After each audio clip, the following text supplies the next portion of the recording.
My name's Hilary Melittas, third in the first World Championships at Manly in 1964. Well, I was only a country girl in Coffs Harbour, which is where I learnt to surf when I was about 13, 14.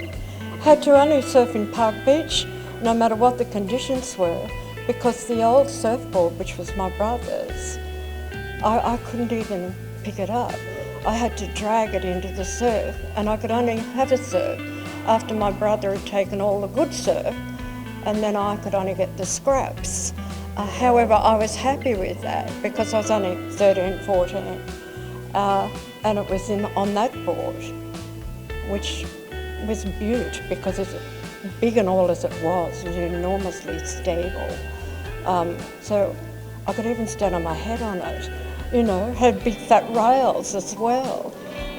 So it was really a good grounding for me, and it was carefree. And then moving to Sydney was a very big eye-opener for me. It became a bit heavier, a bit competitive and a bit boisterous, And I was easily intimidated because I wasn't used to, I was only used to country surfing, country kids. So it was a new format for me down there, a little more difficult.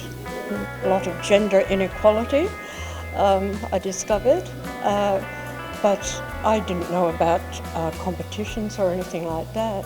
But my brother, who went to uni, did know, and he entered me in New South Wales titles, which were at Avalon in Sydney. And I came second in that. And that entitled me to then go into this first World Championships at Manly, which I did. And then surprisingly, I came third. I didn't realise it was such a big deal, but I do now. So technically your second competition, is that correct? That was only my second competition, yeah. Well, there weren't sort of things like that when, didn't even have a board riders club or anything like that in those days, Later on I was surfing at Bronte and I was in a board riders club there.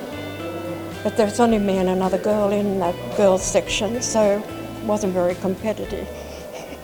Surfing was very popular in those days, wasn't it? It sort of, Vietnam War and all that kind of stuff had a massive impact. I was taking off in a big way.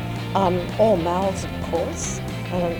As I said to you earlier, there's no leggies or anything like that, so getting out the back for a little person like me, like I was a big deal. But the girls didn't surf. Well, no girls surfed here in Coffs.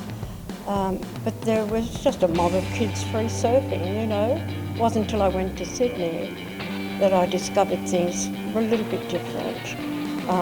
But I still did nearly all of my surfing at Bronte, which is quite a nasty little surf, well, big surf sometimes. So that's where I did, most of my surfing once I turned 18 and moved to Sydney. I just think it's just wonderful to relive it after 61 years. Unbelievable. Thank you for talking to me.